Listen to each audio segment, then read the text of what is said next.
Hi, I'm Celeste and welcome to Find Your Purple. Happy New Year. Today is January 1st, 2019. And if you're like me, I really like the symbolism of a brand new start that comes with January 1st. And so this year, like the last 2 years, I am doing a program they call the 21 Days of Prayer.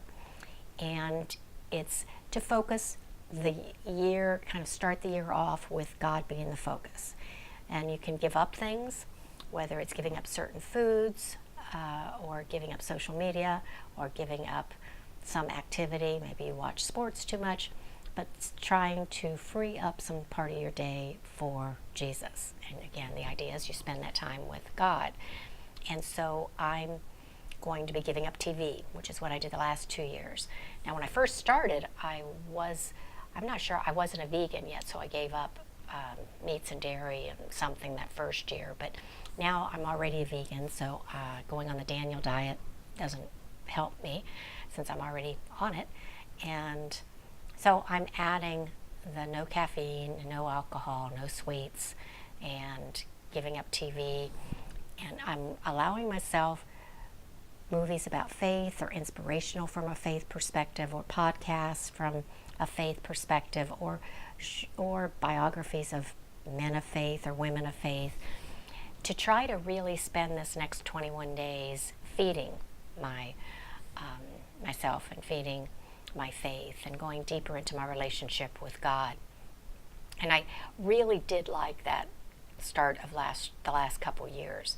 So I am doing that, and I'm probably going to be expanding it to some version, because I'm also going to be adding a real strict in-your-face exercise.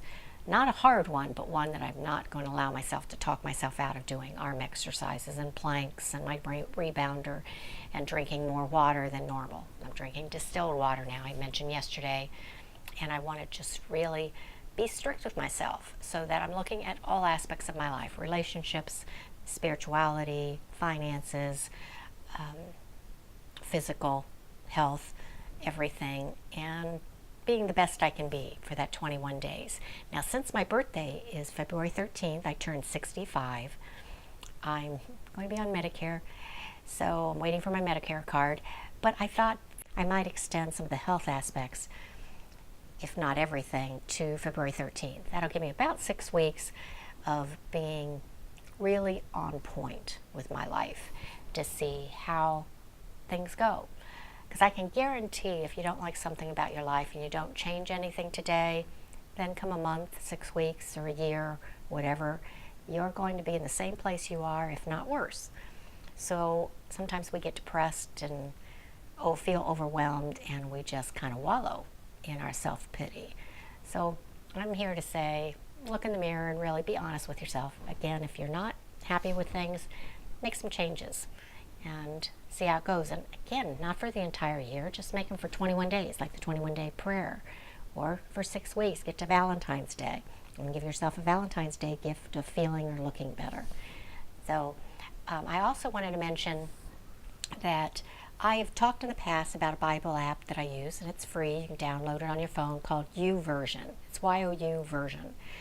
And it has, I don't know how many different versions of the Bibles, but the NIV and the King James and New King James, the Amplified and the Message, and NLV, and numerous ones.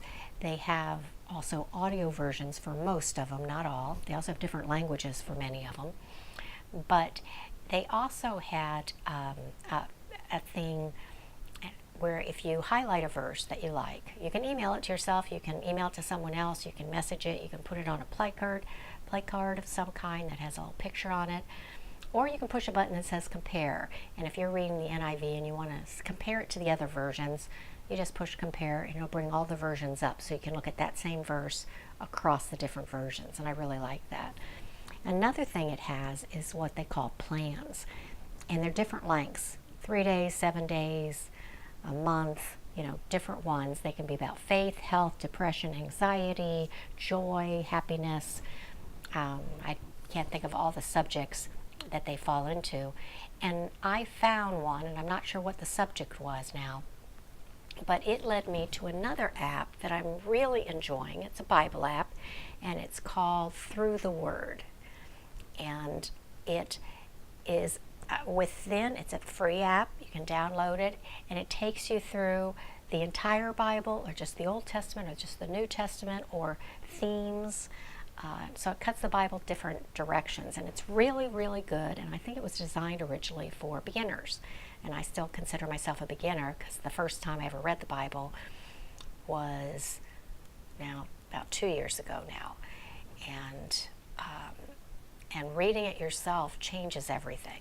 It wasn't easy, and I've gotten more out of it as I've read it multiple times, but everyone should read it. If you are thinking about being a Christian, if you think you are a Christian, if you're against Christians, you should know what you're talking about when you're talking against them.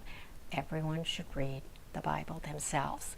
Because up to that point in my life, I've heard about, I was brought up in the Catholic Church, so I always heard the Gospels and the Epistles and some of the stories, but I never really got it, and I never put it together until I picked up the Bible and decided to read it.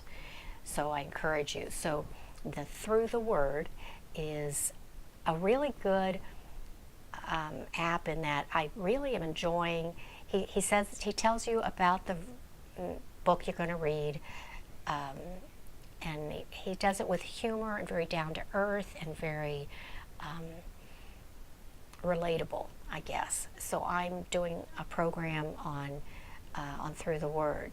Now my church is doing one which I'm going to join. I started it today as well, called the 1 Year Bible, or Bible in a Year, something like that. And they are, the person that created that, again, it's a free app, is from London, if I recall. I'll try to look it up and put the name in the comments of that app, but it's like Bible in a Year, or the 1 Year Bible, or something like that.